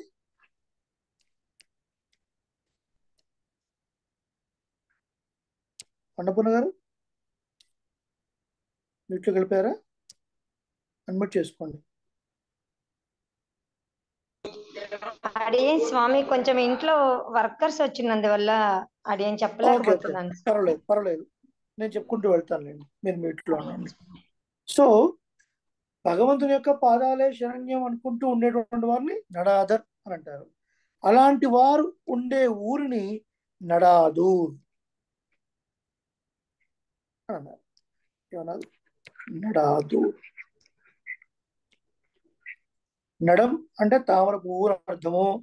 ఆ తామర పువ్వులు భగవంతుని యొక్క శ్రీచరణాలను సూచిస్తుంది.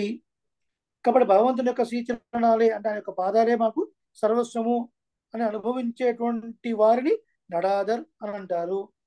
అలాంటి భక్తులు ఉండేటువంటి ఊరిని నడాదూర్ అని అంటారు అన్నమాట. సో అలాంటి ఒక ఊరు నుంచి ఉన్నటువంటి, ఆ ఊరిలో వచ్చినటువంటి ఆచార్యులే వాత్స వరదాచార్యులు. భగవద్ రామానులకి ఇద్దరు మేనల్లుళ్ళు.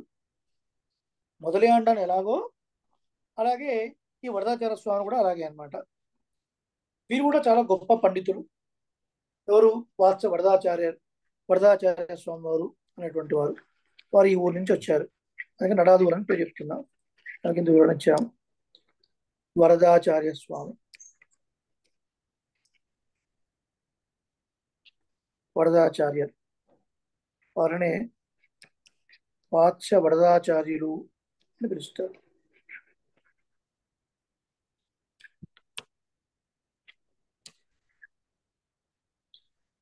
ఈ వాత్స వరదాచార్యుల గురించి ఒక చిన్న ఐతిహ్యం ఉంది. ఎలాంటి వారంటే చాలా గొప్పవారు. భగవద్ రామాయణ దగ్గర చిన్న విషయం సేవించారు. శ్రీ భాష్యాన్ని కూడా చాలా అద్భుతంగా సేవించి ఎన్నో చోట్ల కాలక్షేపాలు కూడా చేసినటువంటి మహానుభావులు. ఎవరు? వరదాచార్య స్వామి అనేవారు. అయితే మరి వీరికి నడాదూర్ అమ్మాళ్ అనే పేరు ఎలా వచ్చింది అనే ఒక వృత్తాంతాన్ని మనం చూద్దాం. నడాదూర్ అమ్మాళ్ అనే పేరు వీరికి ఎలా వచ్చింది, అలాగే వీరి యొక్క శ్రీభాష కాలక్షేపం జరుగుతున్నప్పుడు జరిగినటువంటి ఒక సంఘటన ఏమిటి, ఆ తర్వాత వీరు చివరి దశలో చెప్పినటువంటి ఒక ఉపదేశం ఏమిటి అన్నది మనం చెప్పుకొని ఈరోజు సెషన్ ముగించుకుందాం. ఈరోజు కొంచెం ఎక్స్టెండ్ అవుతుంది, పర్వాలేదు. ఒక శ్లోకం రాస్తున్నాను, మీరందరూ కూడా దయచేసి రాసుకోండి.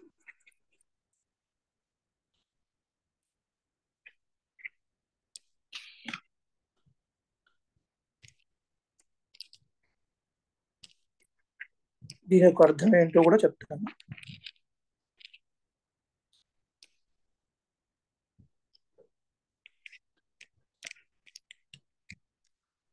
ప్రయాణకాలే చతురః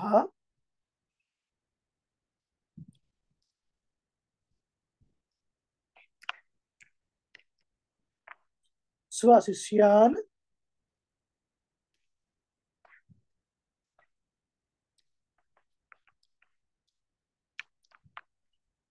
పదాంతికస్థాన్. ప్రయాణకాలే చతురః స్వశిష్యాన్ పదాంతికస్థాన్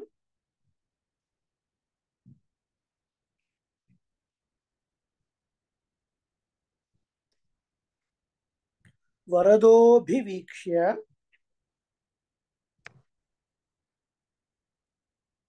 ఎవరో ఏదో ఆపరేట్ చేస్తున్నారు, దయచేసి స్క్రీన్ ముట్టుకోవద్దు. ఓకే, డిస్ప్లే అంతా పోతుంది.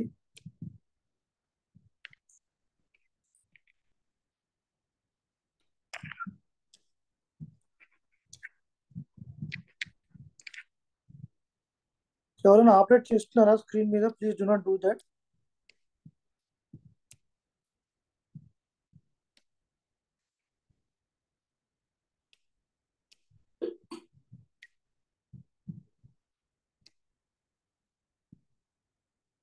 మీరు రాయగానే వెళ్ళిపోతుంది అది యాక్చువల్గా.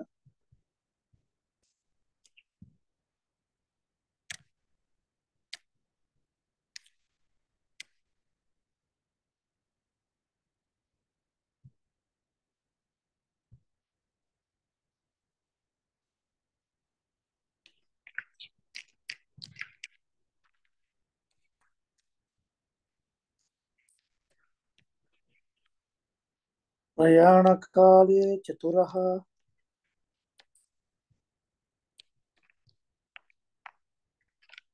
జస్ట్ మీరు చూస్తూ రాసుకున్నాను అంతే, స్క్రీన్ మీద టచ్ చేయకండి. శిష్యాన్ ప్రదాంతికస్థాన్ రాస్తాను. వరదో విభీక్ష, వరదో తర్వాత ఇక్కడ ఆకార శ్లేష, భీ వీక్ష్య, అక్కడ వరకు ఒక లైన్. రెండో లైన్ భక్తి ప్రపత్తి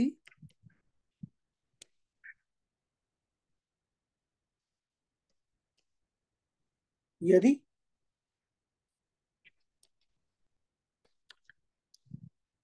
దుష్కరేవః రామానుజార్యం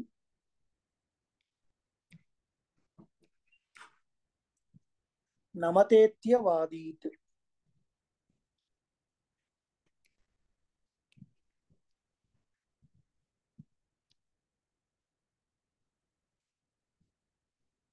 శ్రద్ధగా రాసుకోండి, మళ్ళీ ఒకసారి గట్టిగా చదువుతున్నాను. ప్రయాణకాలే చతురః స్వశిష్యాన్ పదాంతికస్థాన్ వరదోభివీక్ష్య, వరదో తర్వాత ఒక అకార శ్లేష జెడ్ సింబల్, సంస్కృతంలో దాన్ని సైలెంట్ లెటర్ అంటారు. వరదోభివీక్ష్య భక్తి ప్రపత్తి యది దుష్కరేవః, లేదా కలిసి చదివితే భక్తి ప్రపత్తి యది దుష్కరేవో రామానుజార్యం నమతేత్యవాదీత్. ఆ రెండు నెలలు కలిసి చదివినప్పుడేమో వహ ప్లేస్ లో ఓ అని వస్తుంది, విడదీసినప్పుడు వహ అని వస్తుంది. భక్తి ప్రపత్తి యది దుష్కరేవః రామానుజార్యం నమతేత్యవాదీత్ అని ఒక శ్లోకం. సరే, ఇప్పుడు దీని యొక్క అర్థాన్ని మనం సేవించబోతాం. అలాగే ఇంకో కొన్ని విషయాలు కూడా. ఏమిటది? వాత్స వరదాచార్యులు భగవద్ రామానుజుల యొక్క మేనల్లుడు అని చెప్పుకున్నాం మనం. భాగినేయ అని అంటారు సంస్కృతంలో. చాలా గొప్ప పండితులు వీళ్ళు కూడా. ఎంత గొప్ప పండితులు అంటే, ఒకసారి ఒక స్వామి, ఒక వైష్ణవ స్వామి, అలాగే వీరు ఎవరు ఈ వాత్స వరదాచార్యులు నడుచుకుంటూ వస్తున్నారు వీధిలో. నడుచుకుంటూ వస్తున్నప్పుడు ఆ ఎదురుగా ఎవరు వచ్చారు. వస్తున్నప్పుడు వేరే వాళ్ళు అన్నమాట. వచ్చినప్పుడు ఆ పక్కన ఉన్న స్వామి భగవద్ రామానుజుల యొక్క భాగినేయుడు అంటే మేనల్లుడు వస్తున్నారు, తప్పుకో. ఆ మాట విని వాత్స వరదాచార్యులు వారు, వరద గురువు అని కూడా అంటారు, మూర్ఛని కింద పడిపోయారు. అక్కడ స్వాములంతా వచ్చి అయ్యో ఏమైంది ఏమైంది అని కాస్త వారిని లేపినప్పుడు, అయ్యా భగవంతుడికి మనకు సంబంధం ఉంది కదా, మనందరం అనే ఒక సుట్టు కదా, అలాంటిది ఎవరో నాకు ఎదురుగా వచ్చినప్పుడు రామానుజుల యొక్క మేనల్లుడు వస్తున్నాడు తప్పకుండా అని అన్నారు. తీరా చూస్తే పరమాత్మ యొక్క సొత్తు అయినటువంటి ఆత్మని దొంగిలించిన వాడు నేను, నాకన్నా తక్కువ వాడు ఎవరు లేరు. అలాంటిది ఇంకెవరినో పట్టుకొని జరగండి అని అన్నారు. అది తలుచుకొని మూర్ఛపోయాను అని అన్నారు. వీటికి ఆత్మ గుణములు అని పేరు.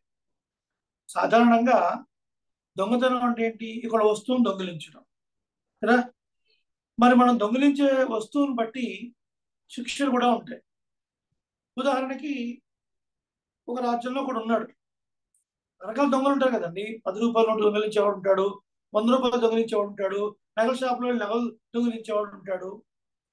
కానీ వాడు వెళ్ళి ఏకంగా రాజుగారి యొక్క భార్య మెడలో ఉన్నటువంటి రత్నాహారాన్ని దొంగిలించాడు. ఇక వాడి శిక్ష ఎంత ఉంటుందో మనం చెప్పగలం? ఇంకేముంటుందండి? శిరచ్ఛేదం మాత్రమే ఉంటుంది కదా. ఏదో వేరే వాడి యొక్క సొత్తులు దొంగిలించాడని రాజు యొక్క భవనానికి వచ్చి అక్కడ తీర్మానం చేస్తే వాడికి 100 కొరడా దెబ్బలు లేదా కొంత శిక్ష వచ్చి పంపించేస్తారు. కానీ ఏకంగా రాణి గారి యొక్క మెడలటువంటి రత్నాల హారాన్ని వాడు దొంగిలించాడంటే వాడికి మరణదండనే, ఇంకా అంతకన్నా గొప్ప శిక్ష లేదు అని. కానీ లోకంలో దానికన్నా గొప్ప దొంగతనం ఏమిటో తెలుసా? ఆత్మాపహారం, ఆత్మని దొంగిలించుట. మనది కాని సొత్తును, ఈ కనిపించే బాడీ ఏంటి? అచేతనం, చైతన్యం లేదు దీనికి, జడ పదార్థం, ఇది మాట్లాడలేదు. లోపల చిత్ అనే ఒక పదార్థం ఉంది. లోపల హృదయ స్థానంలో ఒక చోట వాక్యం, శూన్య ప్రదేశం ఉంటుంది. ఆ ప్రదేశంలో జీవుడు ఉంటాడు చాలా సూక్ష్మ రూపంలో. ఆ జీవుల్లో కూడా మళ్ళీ పరమాత్మ అనుప్రవేశం చేసి ఉంటాడు. అది ఉన్నంత వరకు మాత్రమే ఈ బాడీ కదులుతుంది. వాడు బయటకు పడిపోతే పడిపోతుంది. మరి ఆ జీవుడు ఎవరి సొత్తు? అసలు పోనీ కనిపించే బాడీ నా సొత్తు అనుకుందామా? అసలు నేనంటే ఎవరు? ఇదంతా మళ్ళీ వేదాంత శాస్త్రం. మళ్ళీ మన వేదాంతంలో పెడితే మీకు తలనొప్పి వస్తుంది, పక్కన పెడదాం. ఈ జీవాత్మ పరమాత్మ సొత్తు. వాడిదైన సొత్తును పట్టుకొని ఇది నాది, వీడు నా వాళ్ళు, ఇది నాకు సంబంధించింది అని అహంకారం మమకారంతో మనం ఉన్నాం కదా. ఇది ఎంత గొప్ప దోషమో మీరు ఎప్పుడు ఆలోచించారా? ఇది ఆ దొంగనేవాడు ఆ రాణి గారి మెడలో హారాన్ని దొంగిలించడం కన్నా ఇంకా పెద్ద నేరం. ఇంకా దీన్ని మించిన ఇంకో నేరం లేదు. ఆత్మాభరణం అంటారు దొంగిలించడం. పరమాత్మ సొత్తు ఇది.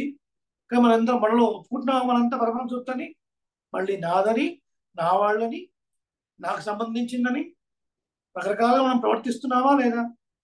ఏదో కాలక్షేపం వింటున్నాం సేపు, అవునండి జీవాత్మ పరమాత్మకు చెందినది, పరమాత్మ మనం కైంకర్యం చేయాలి, మనం పరమాత్మ శేషులుగా ఉండాలి, అంతవరకే కాదు తదీయ సంబంధం వరకు వెళ్ళాలి అంటే భాగవతత్వమును సేవించాలి, ఆచారాల పట్ల కూడా అంతే యొక్క భవిష్యత్తులు కలిగి ఉండాలి. ఇవన్నీ వింటున్నప్పుడు బాగానే అనిపిస్తుంది మనకి.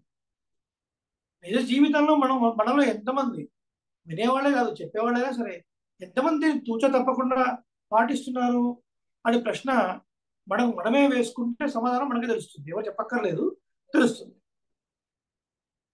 అంత గొప్ప ఆత్మగుణం కలిగినటువంటి ఆచార్యులు అర్వాత్సపరదాచార్యులు ఏమన్నారు? ఎవరో ఒక తక్కువ కులం వాడు ఎదురుగా వచ్చినప్పుడు తప్పకోండి రామానుజుల అల్లుడు వస్తున్నారు, వారి భార్యలు వస్తున్నారు అంటే ఎవరు అసలు? అంతకన్నా తక్కువ వాళ్ళు లేరు అని చూసినటువంటి వరదాచార్య స్వామి వారు మూర్ఛిల్లి పడిపోయారంటే మరి ఆత్మగుణం ఎంత గొప్పది. ఆ సందర్భంలో ఒకనొక శ్రీరంగ ప్రదేశంలో పరిపాలించే ఒక రాజు భగవానుడికి ద్వేషుడై ఉండి భక్తులు హింసపెడుతూ ఉంటే నేరుగా వాత్సవరదాచార్యులు వారి యొక్క ఆస్థానంలోకి వెళ్ళి పరమాత్మ గురించి చెప్పి ఆ రాజును మార్చి వాడిని తీర్చిదిద్దారు. ఆ విషయాన్ని తెలుసుకుంటే భగవద్ రామాన్ని ఎంతో సంతోషించారు. తాను యతి సన్యాసిని కూడా చూడకుండా అతన్ని ఆలింగనం చేసుకున్నారు. ఆ మేనల నుండి ఆలింగనం చేసుకున్నారు. అంటే అంతటి యొక్క ఆచార్య యొక్క ప్రేమను చూరగొన్నటువంటి వారు వరదాచార్య స్వామి వారు. శ్రీభాష అధికారి. శ్రీభాషం చెప్పడం అంటే వినడమే చాలా కష్టం. చెప్పడం దాకా పక్కన పెట్టండి, వినడమే చాలా కష్టం. ఎందుకు కష్టం అంటే అందులో తత్వమైన విషయాలు చాలా ఉంటాయి. చాలా విషయాలు తెలిసి ఉండాలి. ప్రీ రిక్విజిట్స్ ఉంటారు. చాలా విషయాలు తెలుసుకుని ఉండాలి. చాలా విషయాలు తెలుసుకున్న తర్వాతనే శ్రీభాషను సేవించాలి. అలాంటిది ఎంతో మంది గొప్ప గొప్ప వాళ్ళకి వేదాంత దేశకుల యొక్క ఆచార్యులైనటువంటి ఆత్రేయ రామానుజులు వారికి కూడా పాఠం చెప్పినటువంటి మహానుభావులు. ఒక సందర్భంలో వీరు కాంచీపురానికి వెళ్ళినప్పుడు వరదాచార్య స్వామి వారు శ్రీభాష కాలక్షేపాన్ని ముగించిన తర్వాత అక్కడ ఉన్నటువంటి అర్చక స్వామి వారు వేడివేడి పాలని ఆ వరదాయ స్వామికి ఆరోగ్యంగా తీసుకొచ్చి పెట్టినప్పుడు అది చూసి తలడిల్లిపోయారు. అయ్యో ఏంటి అంత వేడి పాలు పెడుతున్నారు పెరుమాళ్ళకి, నాలుగు కాలదా అని చక్కగా దాన్ని దగ్గర తీసుకొని మళ్ళీ ఇంకో చిన్న గిన్నెలో పాత్రలో దాన్ని కాస్త పైకి కిందికి కొట్టేసి చక్కగా చల్లార్చి మళ్ళీ అది చల్లారా లేదా అని ఒక ఉద్ధరణితో ఆ పాలను మీద తీసుకొని తన చేతి మీద వేసుకొని ఇప్పుడు ఓకే అని పెరుమాళ్ళకు సమర్పించారు. అలా సమర్పించిన తర్వాత వరదరాజ స్వామి ఆ నివేదన చదువుకున్న తర్వాత అశరీర వాక్కుగా అమ్మాళ్ అనిపించారు. అమ్మాళ్ అంటే ఏంటి? అమ్మాళ్ అంటే స్త్రీలింగ వాచం.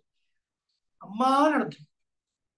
ఎలాగైతే యశోద శ్రీకృష్ణుడికి చక్కగా పాలను కాచి చల్లార్చి తాపించిందో అలా పరమాత్మ యందు ప్రీతితోని చిన్న పిల్లవాడికి తాగించినట్టుగా ఒక తల్లిలాగా తల్లి స్థానంలో ఈ ఆచార్యులు సమర్పించారే అని అమ్మాళ్ళని పిలిచారు. మరి వారిది ఏ ఊరు? మనం ముందు చెప్పుకున్నాం కదా, నడాదూరు వారిది. ఎవరండి? నడాదూర్ అనే ఊరి నుంచి వచ్చినటువంటి వారు కాబట్టి నడాదూర్ అమ్మాళ్ అని వారికి పేరు. వాత్స్య వరదాచార్యులు అని వారి తిరునామము. కానీ వరదరాజస్వామి నేరుగా వారిని అమ్మా అని పిలిచారు. వారి ఊరు నడాదూర్. నడం అంటే తామర పువ్వు అని, తామర పువ్వు భగవంతుని యొక్క శ్రీపాదాలకు గుర్తు అని, ఆ పరమాత్మ శ్రీపాదాలనే సేవించేటువంటి వారు నడాదర్ అని అంటారు వారిని. అలాంటి వారు ఉండే ఊరు కాబట్టి నడాదూర్ అని పేరు వచ్చింది. నడాదర్ ప్లస్ ఊర్ ఈజ్ ఈక్వల్ టు నడాదూర్.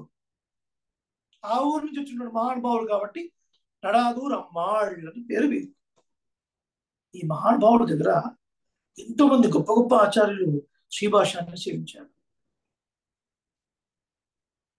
వారి యొక్క చివరి స్థానంలో, చివరి దశలో, అంటే కొంతకాలంలో ప్రాణం పోతూ ఉందనగా చాలా మంది శిష్యులు పాపం చాలా బాధపడి, స్వామి మీరు వెళ్ళిపోతే మా గతి ఏమిటి, మేము ఎలా బాగుపడాలి, ఎన్నెన్నో శాస్త్రాలు వింటున్నాం, తెలుసుకున్నాం, కానీ మాకు భక్తి ప్రపత్తి అందు నిష్ట కలగడం లేదు స్వామి.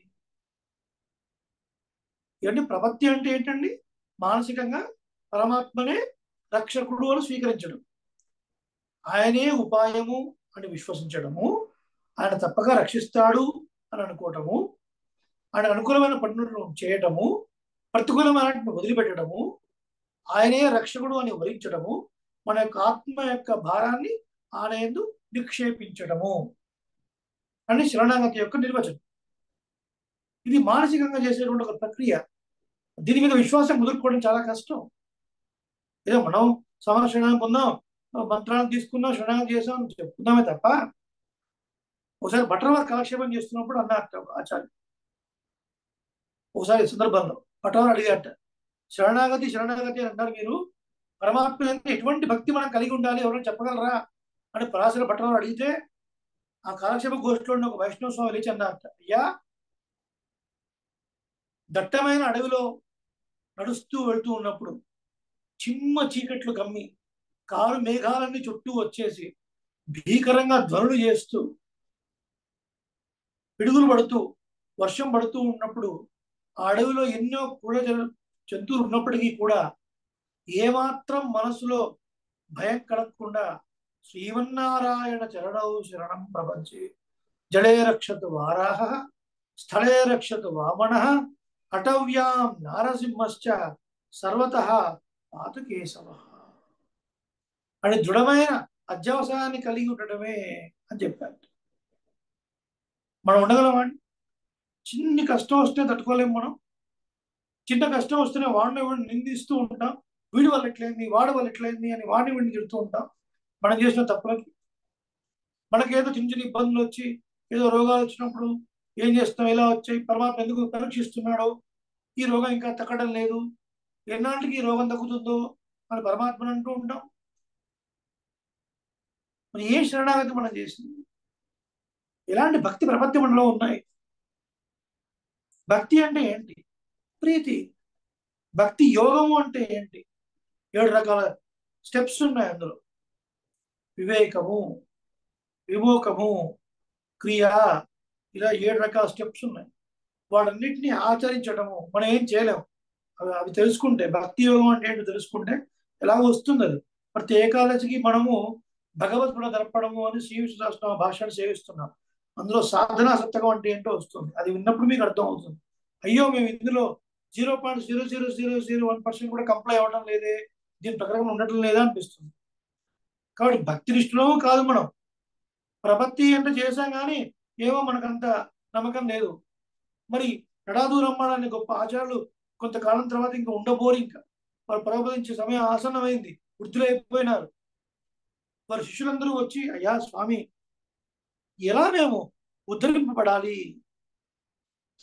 తెలియజేయండి అన్నప్పుడు ఒక మాట అన్నారు నడాదూరమ్మ. ఏమన్నారు?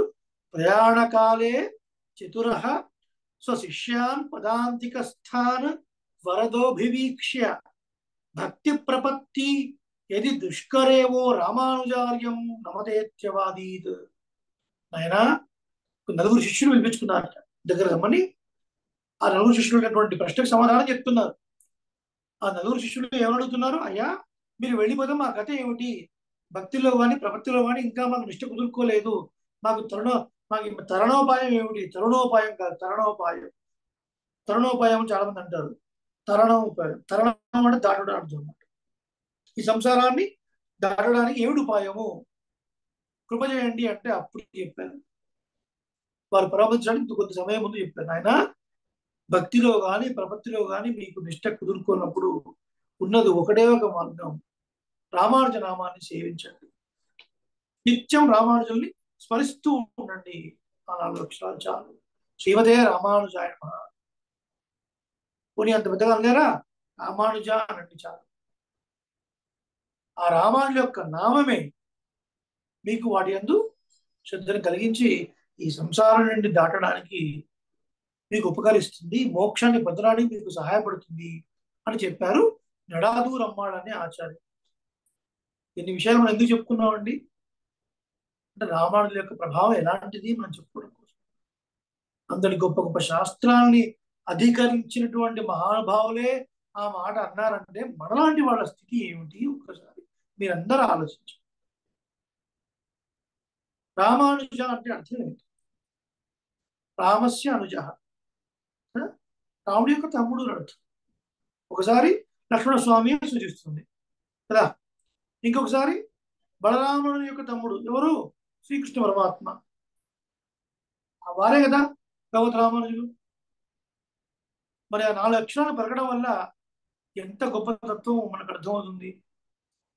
ఎందుకు చెప్తున్నా ఇవన్నీ అంటే భక్తిలో కానీ ప్రపత్తిలో కానీ నిష్ట లేదు మనకు. ఎలా మనం తరించాలి అంటే అగో ఆ భగవద్ రామానుజుని సేవించడమే ఒక్కటే తరించే మార్గము. ఇది సుస్పష్టంగా మనం తెలుసుకోవాలి. ఈ తెలియడం ద్వారా తెలియబడుతుంది అదే, ఆ విషయమే తెలియబడుతుంది.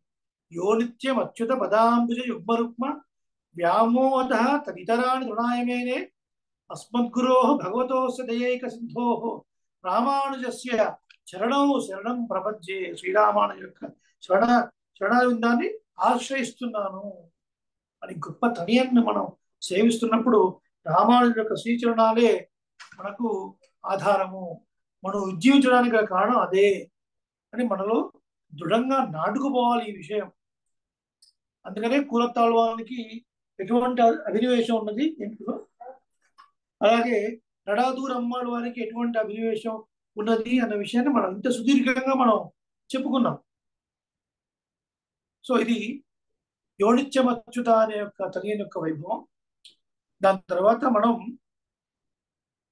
మాతాపిత యువతయస్తనయ విభూతి అనే ఒక తనియన్ యొక్క అర్థాన్ని రేపటి రోజున మనం సేవించే ప్రయత్నం చేస్తాం. రేపటి రోజున ఆ 2 తనియన్లు పూర్తవుతాయి, చివరి తనియన్ కూడా. దాని తర్వాత వచ్చే సెషన్లో మళ్ళీ మనకు సంత ప్రారంభం చేసుకుంటాం. మళ్ళీ ఇంతకుముందు మనం సేవించిన శ్లోకాలు మళ్ళీ ఒకసారి చెప్పుకొని మళ్ళీ వాటి యొక్క అర్థాన్ని కూడా సేవిస్తూ వెళ్తాం. పొదుపు తనియన్లు చాలా చాలా ముఖ్యం కాబట్టి వీటిని కొంచెం ఎక్కువ సమయం తీసుకొని సేవించడం జరుగుతుంది. యథాశక్తి యథామతి ఆచార కటాక్షం చేత మీ అందరి ముందు విన్నవించుకున్నాను. శ్రీమతే రామానుజాయ నమః. యదక్షరపద భ్రష్టం మాత్రా హీనం యద్భవేద్ తత్సర్వం క్షమ్యతాం దేవ నారాయణ నమోస్తుతే. కాయేన వాచా మనసేంద్రియర్వా బుద్ధ్యాత్మనా వా ప్రకృతి స్వభావాత్ కరోమి యజ్జ సర్వం పరస్మై నారాయణాయేతి సమర్పయామి. సర్వం శ్రీకృష్ణార్పణమస్తు. మంగళాశాసనైః ఆచార్యైః సర్వైశ్చ పూర్వైరాచార్యైః సత్కృతాయాస్తు మంగళం. శ్రీమతే రమ్యజామాతుమీంద్రాయ మహాత్మనే శ్రీరంగవాసినే భూయాద్ నిత్యశ్రీః నిత్యమంగళం. సమస్తపరివారాయ సర్వ దివ్యమంగళ విగ్రహాయ శ్రీమతే నారాయణాయ నమః. అందరికీ అన్మ్యూట్ చేస్తున్నాను. ఎవరికైనా ఏదైనా సందేహాలు ఉంటే అడగవచ్చును. రామానుజ జయ రామానుజ జయ రామానుజ జయ రామానుజ. స్వస్తి.